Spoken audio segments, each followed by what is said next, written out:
one verse. Read it in your English.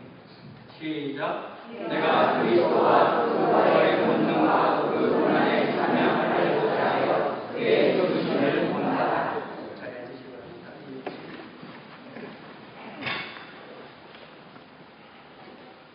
2016년도 부활절을 맞이해서 사망을 이기시고 부활하신 우리 주님께서 사랑하시고 여러분의 하시는 일, 또 여러분의 자녀들, 또 여러분의 모든 꿈과 소망에 함께 하시기를 축원합니다.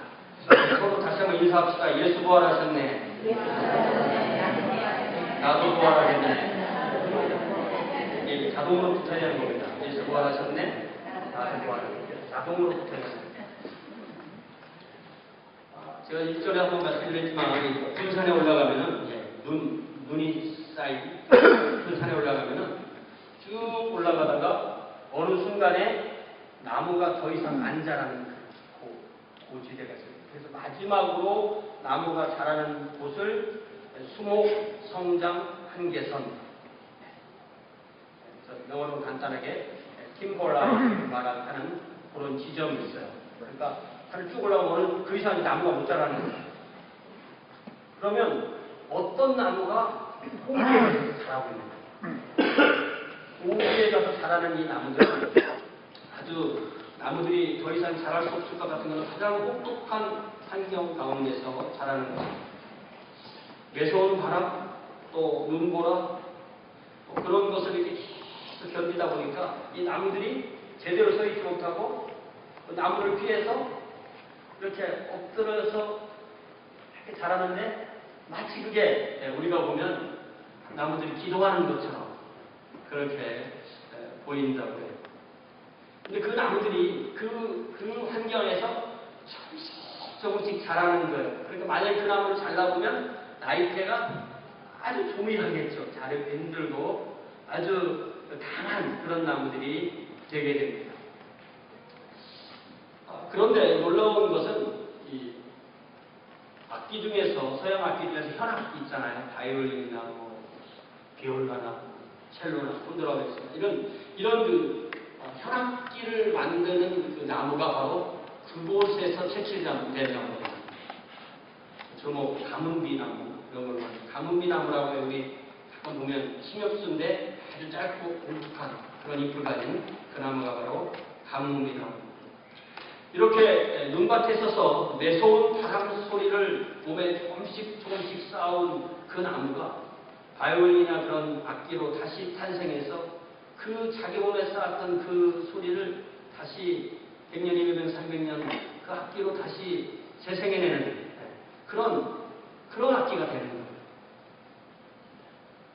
그러니까 이걸 적용해보자면 모든 훌륭한 사람들은 인류사에서 존경을 받은 모든 훌륭한 사람들은 다 고난을 겪은 사람들입니다. 그들은 그 고난을 자기 몸으로 이겨내고 아름다운 소리를 만들어내는 사람들인 것입니다.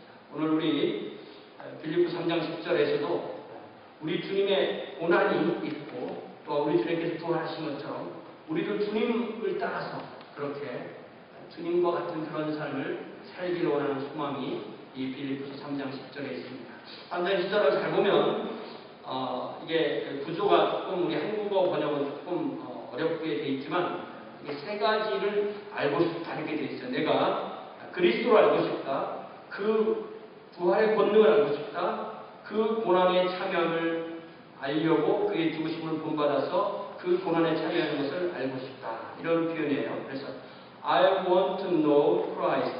첫 번째가 그리스도를 알고 and the power of his resurrection. 주님께서 부활하신 그 능력을 알고 싶고 and the fellowship of suffering in his suffering. sharing of his suffering. 그러니까 주님의 고난을 내가 더 받아서 주님과 교제하는데 심지어 주님의 죽음까지 내가 따라가면서 주님과 교제를 나누는데 고난을 주님과 나누는 그런 세 가지를 알고 싶다. 이런 사도 바울의 이 말씀을 통해서 오늘 우리가 이 세 가지를 우리가 함께 알고 싶은 그런 마음으로 이 말씀을 함께 나누도록 하겠습니다. 제가 한번 그 한국어 공동번역으로 읽어드리면요. 내가 바라는 것은 첫째, 그리스도를 알고, 둘째, 그리스도의 부활의 능력을 깨닫고, 셋째, 그리스도와 고난을 같이 나누고 그리스도와 같이 죽는 것입니다. 이렇게 공동번역은 번역을 해주고 있습니다. 이렇게 세 가지를 알고 싶다는 거죠. 그리스도를 더 알기 원한다. 그리스도의 부활의 권능, 부활의 능력을 알기 원한다. 그리스도의 고난에 동참하는데 죽기까지 동참하기를 원한다. 이러면서 안다. 내가 알기를 원한다. 알기를 원한다. 이 안다라는 단어는요. 안다라는 단어는 한국말은 그 안다라고 하는 단어를 그리고 영어도 마찬가지인데요. 이것이 지식적인 알미인지 경험적인 알미인지를 이렇게 구별을 잘 안 해주고 단어를 써요. 그런데 성경을 쓰는 히브리어나 또 신약을 쓴 헬라어나 두 단어 다 이 안다라는 단어는 다 경험에 근거한 안다는 거예요. 그래서 나는 그 사람을 아는데 그 사람은 나를 모르면 그럴 때는 성경에서는 내가 그 사람을 안다는 말을 못 쓰는 거예요. 서로 아는 것이 아니기 때문이죠. 이것은 그런 면에서 아주 친밀하게 경험적으로 체험적으로 한다. 내가 주님을 알고 주님께서 나를 아는 그것이 깊어지는 그런 거죠. 그래서 이렇게 아는 것을 우리 한국말로 뭐 좀 따는 게 있을까라고 할 때 비슷한 단어로 고르자면 체득 이런 말을 많이 쓰죠. 체득이라는 말 있죠. 체득 이게 뭐예요? 몸체에다가 얻을 득이잖아요. 몸으로 그러니까 이론을 배우고 그걸 다시 몸으로 해봐서 몸에 그것이 딱 붙은 그런 거. To learn from experience 이렇게 영어로는 번역을 할 수가 있겠어요. 몸으로 체험하고 경험해서 아는 것. 네. 제가 운동할 때 제가 아는 대로 운동을 안 하고 하던 대로 하는 거예요. 코치가 아무리 저에게 얘기를 와서 해도 저는 코치 말대로 안 하고 제가 하던 대로 해요. 네. 아는 거하고 몸이 하는 거 다. 제 서비스는 거꾸로 서비스거든요. 이렇게 내야 되는데 저는 이렇게 해요. 그래서 저보고 그 우리 코치가 아주 완고한 말 안 듣는 목사라고 저는 그렇게 불러요. 스터번 패스터. 이게 몸에 배지 않았을 때 못하는 거죠. 바꿔 말하면 몸에 배운 대로, 몸에 밴 대로 한다는 것입니다. 그래서 몸으로 배운 것은 잘 잊지 않는다. 이런 게 있어요. 예를 들면 여러분도 자전거, 바이크, 자전거를 지금 혹시 못하는 분 있어요? 평생 한 번도 안 타보신 분. 제가 아는 어떤 분은 최근에 배운 분도 있어요. 그렇죠? 최근에 울면서 넘어지면서 쓰러져서 배웠는데 다시 타면 타겠죠. 그죠? 예를 들면 지난 10년, 20년, 30년 동안 자전거를 안 타본 분들도 있을 수 있죠. 그렇지만 자전거 딱 갖다 주고 타 그러면 타겠어요? 못 타겠어요? 저도 딱 탔더니 타지더라고요. 네, 그런데 딴짓하다가 앞에 주차한 차가 있어가지고 브레이크를 잘못 밟았더니 앞에만 브레이크가 밟혀가지고 자전거 확 뒤집어지면서 자전거는 그 차의 밑으로 딱 들어가고 저는 길에 딱 떨어졌어요. 동네 길에서 더 이상 사진관을 안 탑니다. 또 예를 들자면 수영도 한번 배운 사람은 계속 할 줄 아는 거예요. 이렇게 몸으로 배운 것은 좀처럼 잊어지지 않습니다. 그런 면에서 이 경험의 지식은 몸으로 배운 지식이고 그것을 이 사도 바울은 그런 것을 알고 싶다는 거예요. 그러니까 지식적으로 아는 것이 아니라 주님을 체험해서 알고 싶다. 나는 그리스도를 알기 원한다. 이렇게 말할 때 바로 그런 것을 말합니다. 이 빌립보서는 이 사도 바울이 로마 황제의 직할 부대, 로마 외곽에 있던 직할 부대에 감옥에 갇혀있던 죄수의 신분으로 씁니다. 여러 죄수 같으면 자신이 언제 석방할 수 있을지를 알고 싶고 또 그렇게 했겠지만 사도 바울은 그 감옥 안에서도 가장 원하는 것은 그리스도를 더 아는 것. 지금 지금까지 그리스도를 살다가 그리스도로 인하여 감옥에 갇혔지만 감옥에서 가장 원하는 것은 주님을 더 알기를 원한다. 주님을 더 체험하기를 원한다. 이렇게 말해요. 그런데 참 우리 한국 속담에도 가진 사람이 더 한다고 그런 말 있죠. 있는 사람이 더 해고 있는 사람이 더 아끼고 더 꼼꼼하게 쓴다는 표현이 있죠. 가진 사람이 더 한다고 사도 바울처럼 성경에 사도 바울처럼 주님을 더 많이 하는 사람이 얼마나 있겠어요. 그런데 그 감옥에서 언제 죽을지 모르는 사람이 가지고 있는 소망이 내가 주님을 더 알고 싶다. 이렇게 표현합니다. 사실 사도 바울은 초대 그리스도를 핍박하던 사람이었고 그리스도를 핍박하는 것이 하나님을 잘 섬기는 방법이라고 생각했고 그리스도인들은 가장 멍청한 사람들이야. 세상에 나무에 달려 죽은 사람을 메시아로 믿고 있다니 하면서 그 사람들을 하나님을 모독하는 사람이라고 생각하고 그 사람들을 잡아 죽이려고 다 잡아 죽이고 이제는 외국에까지 가서 잡으려고 외국에 오늘날 그 시리아의 다마스쿠스에 거의 다 이르렀다가 거기에서 그에게 나타난 주님을 만나서 변한 거죠. 그분이 나무에 달려서 돌아가신 것은 맞지만 그렇지만 그것이 그분의 죄 때문이 아니라 나의 죄를 대속하시기 위해서 죽으셨구나라는 것을 깨달으면서 그 사도 바울의 그 다마스쿠스 도상에서 주님을 만나는 그 빅뱅의 사건으로 아마 사도 바울은 그 순간에 모든 걸 거의 다 깨달았습니다. 그 뒤부터는 그 깨달은 것에 이렇게 살을 붙이는 것 같아요. 그의 서신을 다 읽어보면 그런 느낌이 듭니다. 그래서 이 핍박하던 사람이 전도자가 되고 핍박하던 사람이 핍박을 받는 사람들이 됩니다. 그리하여서 이 사도 바울의 그날 이후로는 주님을 더 아는 것 그리고 주님을 더 알게 하는 것 이것이 그의 인생의 꿈이 되었던 것입니다. 사실 예수님을 아는 면에 있어서 이 12 사도에게 뒤지지 않을 정도로 자신이 있을 것 같은 바울이었는데 그는 주님을 더 알고 더 알기를 원했던 것입니다. 여러분 우리의 소망도 주님을 더 알기를 원하는 것이 되기를 바랍니다. 사실 우리 중에 거의 모든 분들은 주님을 알아요. 주님과 싸운 스토리가 있습니다. 주님과 싸운 러브 스토리가 있어요. 내가 주님을 처음 만난 날부터 오늘날까지 주님과 만들어 온 이야기가 있습니다. 주님을 알아요. 다 압니다. 그러나 완전히 아는 사람은 아무도 없다는 것입니다. 근데 참 중요한 것은요. 만약에 이제 0에서 1에서 무한대까지라고 한다면 한 5나 6 이제 시작한 사람이 나는 이 정도면 다 됐어. 이렇게 생각할 수도 있다는 것입니다. 나 정도면 그리스도에 대해서 어느 정도 알고 있지. 아마 그래도 우리 교회에서는 내가 제일이 아닐까? 이런 생각을 할 수도 있다는 거죠. 그러나 이 사도 바울은 그 인생의 말기에 그 로마 감옥에서 언제 죽을지 모르는 그런 입장에서도 그가 가장 바라던 소망이 무엇이었냐면 그리스도를 알기를 원하는 것이었다는 것입니다. 사랑하는 성도 여러분, 이 소망이 여러분의 소망이 되시길 바랍니다. 이 소망이 저와 여러분의 소망이 되시기를 바랍니다. 그리스도를 안다는 것은 이런 면에서 우리의 일생을 통해서 조금씩 알아가는 과정.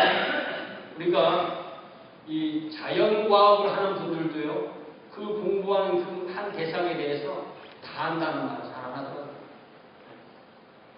저는 뭐 인터넷 몇 번 찾아보고 가는 것이 말하지만 저보다 1000배, 10,000배 아는 분도 안다는 말입니다. 모르는 게 더 많죠. 이렇게 말합니다. 그런데 우리가 주님에 대해서 그렇게 안다고 할 수 있을까요? 또 우리가 사람도 같이 평생을 함께 살고 내가 낳아서 기른 자녀라고 할지라도 내가 다 안다 이런 표현을 쓸 수가 없는 거죠. 이런 면에서 우리가 그리스도를 아는 것, 그리스도에 대하여 아는 것은 정말 다릅니다. 우리가 조금만 그것과 관련된 지식은 조금만 이 손이 불편하면 다 알아낼 수 있는 것도 있고 나름대로 전문가가 봐도 전문가 비슷한 그런 이 지식을 알 수도 있어요. 제가 요즘 인터넷에 들어보니까 의사가 아닌데 의학에 관한 이 강의를 하는 분들이 꽤 많더라고요. 대체의학 뭐 이런 비슷한 말을 해가지고. 근데 그게 쭉 들어보면 제가 들어봐도 틀린 말들을 해요. 의사들이 그러고 듣겠어요. 그러니까 이렇게 이 지식이라는 것이 이렇게 좀 부족한 그런 지식, 이런 것으로 전문적인 지식에는 달할 수 없는 거예요. 그러나 우리가 경험으로 그거를 배웠다. 이거는 정말 다른 거죠. 지식으로 배우고 경험으로 배우고 스토리가 있고 역사가 있고. 예를 들자면 외과 의사인데 아주 외과 의사인데 이론에 대해서 너무 공부를 많이 했는데 실제로 환자를 본 적이 없어요. 수술을 해본 적이 없어. 그러면 외과 의사가 사실 될 수도 없어요. 외과 의사가 배웠다면 이미 수술을 한 사람인 거죠. 또 수영으로 예를 들자면 수영을 배우러 다니는데 석 달 동안 이론 공부를 했는데 아직 물에는 안 들어갔다. 끝났다. 너 이제 졸업이다. 이러면 그게 수영을 배운 거죠. 수영에 대해서는 배웠을지 모르지만 수영을 배운 것은 아닙니다. 운전면허를 취득하려고 학원을 열심히 다니는데 이론 공부는 자동차의 역사부터 자동차의 발전까지 다 배웠는데 운전대에 앉아서 한 번도 운전을 안 해봤다면 그 사람은 운전에 대해서는 배웠지만 운전을 배운 것은 아니고 실제로 자동차를 운전할 수 있을지는 미지수가 되는 것입니다.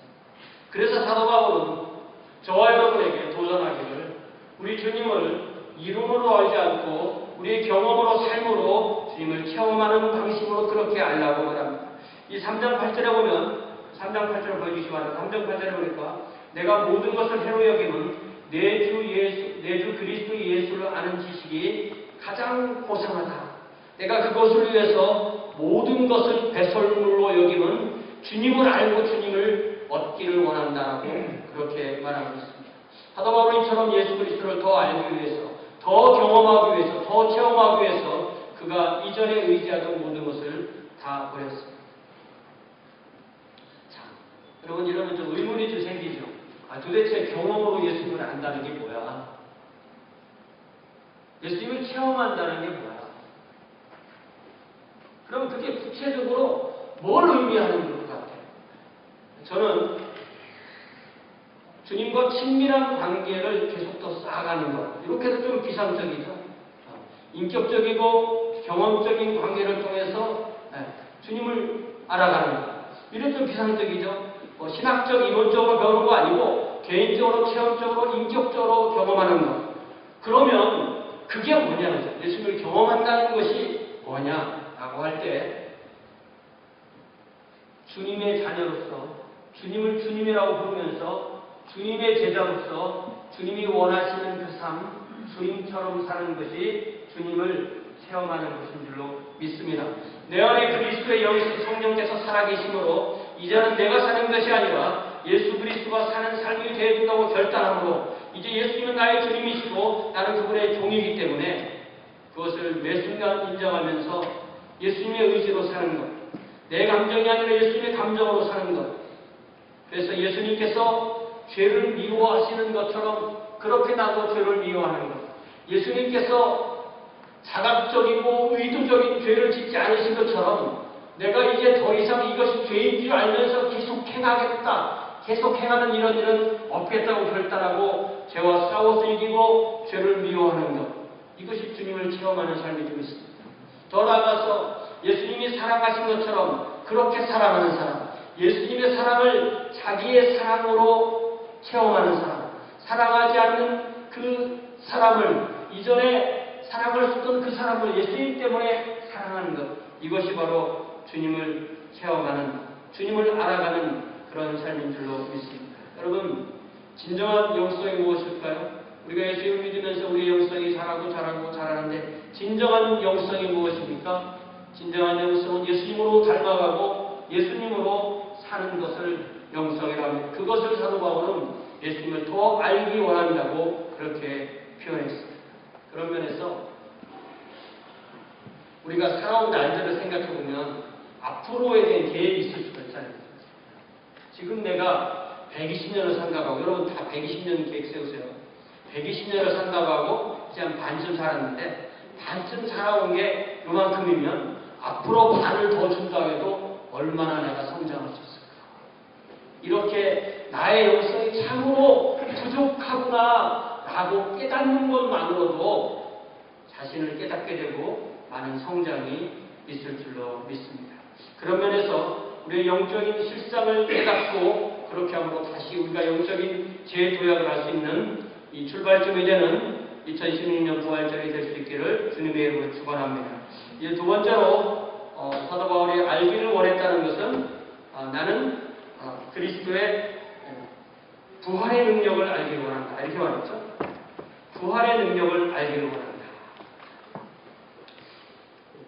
그리스도의 부활은 그 자체가 곧 하나님의 능력입니다. 하나님께서 내가 하나님이다 라는 것을 드러내는 것이 바로 예수님의 부활 사건입니다. 그래서 로마서 1장 4절에 보면, 로마서 1장 4절을 보여주세요. 로마서 1장 4절에 보면 성결의 영어로는 죽은 자들 가운데서 부활하사 능력으로 하나님의 아들로 선포되었으니 곧 우리 주 예수 그리스도시라.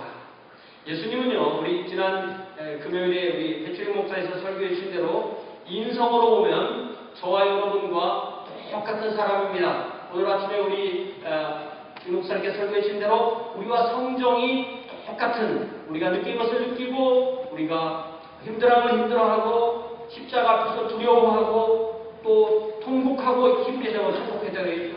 그럼 우리가 똑같은 사람입니다. 그러나 신성에 있어서는 사람과 비교할 수 있고, 신성에 있어서는 하나님과 동등하신, 성부 하나님과 동등하신 그분이 바로 우리 주님이십니다. 예수님은 하나님이 사람이 되신 분이십니다. 예수님이 하나님을 하나님이심을 보여주는 많은 일들이 있는데 그 중에 제일 중요한 것이 바로 예수님의 부활인 줄로 믿습니다. 예수님의 부활이 없었다면 그분의 십자가의 죽으심도 내 속의 죽음이 아니셨고 그저 멋진 꿈을 가졌던 한 젊은이의 억울한 죽음, 이 정도밖에 되지 않을 것입니다. 그러나 예수님은 죽음에서 부활하셨습니다. 예수님은 죽음의 권세를 깨뜨리시고 예수님은 사흘 안에 부활하셨습니다. 사흘 만에 부활하셨습니다. 그리하여 예수님은 모든 사람이 피할 수 없는 네 가지 문제를 해결해 주십니다. 그 네 가지가 무엇입니까? 죄의 문제, 죽음의 문제, 지옥의 문제, 마귀의 문제. 예수님은 당신의 죽으심으로 그리고 당신의 부활하심으로 이 네 가지 원수를 동시에 물리치셨습니다. 예수님의 부활하심으로 인하여 우리는 더 이상 죄에 대하여, 죄에 얽매여 죄가 우리를 기소하는 것에 얽매여서 살 필요가 없게 되어 있습니다. 더 이상 죽음이 우리를 붙들어 매지도 못합니다. 더 이상 지옥이 우리에게 힘을 쓸 수가 없습니다. 더 이상 마귀가 우리의 생명을 취해갈 수가 없습니다. 그런데 사도 바울은 예수 그리스도의 부활의 능력을 알기를 원한다 이렇게 고백합니다. 예수님의 부활의 능력을 알면 어떻게 되기 때문에 그것을 알기를 원한다고 하였을까요? 예수님의 부활의 능력 그 자체가 대단하다는 것을 알기를 원했다는 뜻도 되지만, 그러나 더 나아갈 것은 사도 바울이 알기를 원했던 것은 예수님의 부활의 능력이 자기의 삶 가운데서 나타나기를 원했다는 것입니다. 사랑하는 성도 여러분, 예수 부활하셨네? 나도 부활하겠네. 예수님의 부활의 그 능력이 나의 삶에 나타나는 것, 이것이 부활절의 진정한 의미인 줄로 믿습니다. 죄와 죽음과 지옥과 마귀의 능력을 물리치신 예수님의 부활의 능력이 저와 여러분의 삶에도 그대로 일하는 것, 이것이 바로 그분의 능력을, 그분의 부활의 능력을 내가 체험하기를 원한다라고 말한 사도 바울의 고백이고, 이 고백이 갈라디아서 2장 20절의 말씀과도 동일한 것입니다. 내가 그리스도와 함께 십자가에 못 박혔나니 그런즉 이제는 내가 산 것이 아니요 오직 내 안에 그리스도께서 사시는 것이라. 이제 내가 육체 가운데 사는 것은 나를 사랑하사 자기를 보내신 하나님의 아들을 믿는 믿음 안에서 사는 것이라. 그리스도의 부활의 능력을 안다는 것은 다른 말로 하면은 먼저는 옛 자아가 그리스도께서 십자가에 돌아가실 때 함께 십자가에 못 박혀 죽었다는 것이고, 이제 그러므로 우리가 십자가에서 주님과 연합이 이루어지고, 그러므로 나는 더 이상 이제 나의 옛 자아는 없고 나는 죽었고 나는 죽고 우리 주님께서 부활하신 것처럼 다시 사는. 그러니까 그리스도교는요, 제가 지난 주일에 말씀드렸듯이 뭐라고요? 반전이요. 반전은 뒤집기. 막판 뒤집기. 반전. 죽음으로 끝난 줄 알았는데 죽음이 끝이 아니다. 죽음이 끝이 아니고 부활한다. 이것이 그리스도교 복음의 핵심인 줄 믿습니다. 죽는다. 그러나 죽어야 산다. 우리 주님의 이 부활은 십자가가 없는 부활이 아니라 십자가 다음의 부활인 줄 믿습니다. 그러므로 우리가 주님의 부활의 능력을 체험하기 위해서는 우리도 주님처럼 십자가에서 주님과 함께 죽고 또한 주님께서 부활하신 것처럼 그 부활의 능력으로 사는 것이 바로 주님의 생명으로 사는 것이고 이것이 거듭난 삶이 아니냐는 것입니다. 여러분, 우리 스스로는 이것을 이룰 수 없고 우리 안에 오신 성령께서 우리의 생명을 주님과 연합시켜 주심으로 우리가 주님의 부활의 능력을 우리가 체득하는 체험하는 삶을 살게 되는 줄로 믿습니다. 그래서 오늘 우리가 아침 우리 찬양팀이 찬양한 것처럼 빌립보서 1장 21절에 뭐라고 찬양했어요? 내게 사는 것이 그리스도니 죽는 것도 유익하며. 그게 죽는 것도 유익하면 이게 조금 말이 좀 안 와요. 영어로 보면 나에게 있어서 이게 빌립보서 동일한 빌립보서잖아요. 이 감옥에 있어서 언제 죽을지 모르는 이 사도 바울이 한 말이 나에게 있어서 산다는 것은 그리스도이고 죽는다는 것은 이득이다는 이득. 죽는다는 것은 아직도 마이너스가 아니고 죽는다는 것은 이 대차대조표에 보면 마이너스 적자로 기록할 것이 아니라 흑자로 기록할 것이다. 그런 말인 것입니다. 나에게 있어서 산다는 것은 그리스도다. 이걸 뭐라고 말씀드릴 수 있을까요? 여러분, 제가 지난주에 고린도전서 3장에서 말씀드렸듯이 우리가 주님 앞에 가면 이제 우리를 하나의 집으로 비유해서 그걸 불을 태워봐서 그것이 타는 재료로 지어진 집은 간신히 구원받는 부끄러운 구원이고 그것이 타지 않는 재료로 지어진 집만 하나님 앞에 상이 있을 거라고 하셨는데, 그러면 타지 않는 재료, 그게 뭐냐면 바로 내게 사는 것은 그리스도니 그리스도가 나를 통해서 사실상 내 삶이 그리스도의 연장인 그리스도께서 확장되시는데 그리스도께서 펼쳐나가시는데 그리스도께서 그 하나님의 왕국의 사랑의 왕국을 펼쳐나가시는데 그 부분이 내가 되었던 그 삶이 아니라면 하나님 앞에서는 아무것도 아니라는 거죠. 예를 더 쉽게 말씀드린다면 우리 삶을 들었는데 우리 삶을 하나님께서 무게를 재려고 들었는데 그것이 우리 삶 안에 그리스도가 아니면 그거는 헛것이라는 거죠. 그렇지 않다면 우리가 이 말씀을 이해할 수가 없습니다. For to me, 나에게 있어서는, 바울에게 있어서는, 그러나 저와 여러분에게 있어서는 산다는 것은 그리스도다. 믿습니까? 이 고백이 될 때 주님의 능력이, 부활하신 주님이 내 삶에 살 때 내 삶이 주님의 삶이 되고 주님의 삶에 구현되는 것이 내 삶이 되어야 되는 줄로 믿습니다. 예를 들자면 내가 소중하게 여기는 것이 있는데 주님께서는 그렇게 소중하지 않으십니다. 그럼 어떡하십니까? 내가 가슴 아파하는 그 일이 있는데 주님께서는 그 가슴 아파하지 않으십니다. 그러면 내가 가슴 아플 일이 없는 거죠. 우리가 이것에서 이렇게 우리가 시험해 보면 우리가 주님과 얼마나 다르게 가고 있는지 아니면 그래도 어느 부분은 주님과 함께 가고 있는지를 우리 스스로 알게 될 수 있습니다. 하나님께서 소중하게 여기시지 않는 것을 우리가 붙들고 평생을 싸우면서 살고 있지는 않냐는 것입니다. 그러면서 내게 사는 것은 그리스도라는 이것이 되려면 이 표가 맞아요. 내가 하는 그 모든 것이 궁극적으로는 주님으로 드러나는 것이 되지 않는다면 나는 그저 내 삶을 하나님 앞에서 허비하고 소비하는 것밖에 되지 않는다는 것입니다. 인간적으로 좋아 보이는 것이랄지라도 그것이 하나님과 나 사이를 가로막는 것이라면 그것을 놓을 줄 알고 그걸 끊을 줄 아는 것, 이것이 바로 부활의 주님을 체험해 나가는 삶의 과정인 줄로 믿습니다. 하나님의 자녀들 우리 모두가 더 시간이 갈수록 주님과 더 가까워지고 주의 교회와 더 가까워지고 주의 사랑이 더 늘어나는 것, 이것이 주님의 부활의 능력을 체험하는 과정입니다.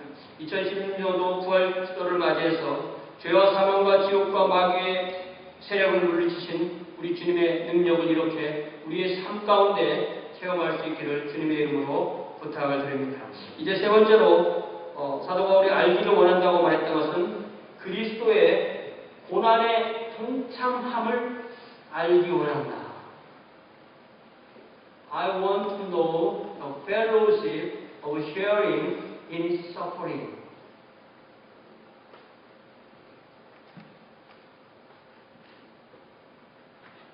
주님의 부활뿐만 아니라 주님의 십자가도 내가 알기 원한다는 거죠.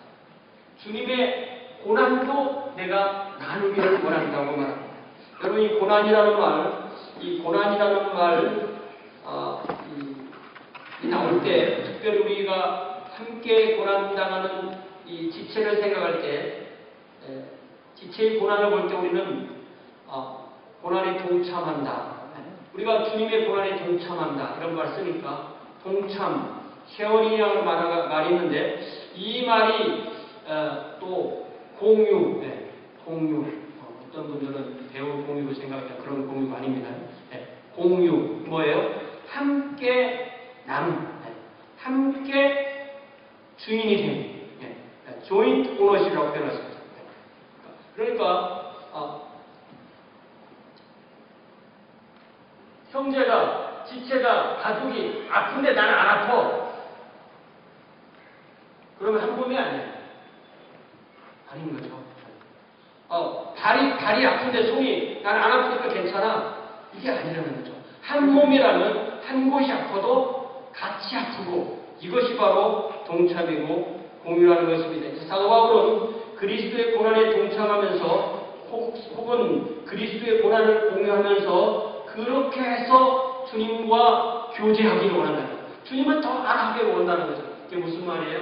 지금 감옥에 갇혀있지만 이것이 주님과 내가 고난 가운데서 교제하는 것이다 라고 말하는 것입니다. 이처럼 사도 바울은 부활에 대해서 얘기하고 부활의 권능에 대해서 얘기했기 때문에 나는 이제 더 이상 고난이 없을 거야. 나는 고난이 면제됐어. 그런 신앙이 아니다. 주님을 알고 주님의 부활의 권능을 알고 이제는 주님의 고난에 동참하는 것을 알겠다라고 그렇게 말합니다. 사실 우리가 우리 삶을 돌아보면 많이 살았던 적게 살았던 고난은 다 있어요.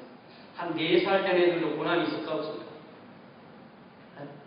제가 몇 년 전에 그 비디오를 하나 봤는데 엄마가 애를 괴롭히다 졸리는 애를 괴롭혀가면서 걔를 공부시킨다고 괴롭히는 그 비디오를 찍어놨더라고요. 걔가 경상도 말 비슷한 말로 대답을 하는데 사는 게 힘들다 하더라고요. 엄마가 괴롭히니까 왜 이렇게 힘들어? 뭐 이런 거 괴로워하더라고요. 그걸 비디오를 찍어 올려놨는데 인생이 힘들죠. 고난은 누구나 다 고난이 있습니다. 자연적인 재난이 닥치기도 하고 사고를 경험하기도 하고 병에 걸리기도 하고 인간관계가 어렵기도 하고 재정적인 곤란에 직면하기도 하고 부부 사이에 문제가 생기기도 하고 자녀들이 부모와 힘들어 줄 수도 있고 부모가 자녀와 힘들어 줄 수도 있고 때로는 우리의 죄 때문에 하나님께서 우리를 훈련시키시려고 매로 때리기 시작하시고 때로는 죄가 없다 할지라도 훈련하시려고 고난 속으로 몰아넣을 때도 있습니다.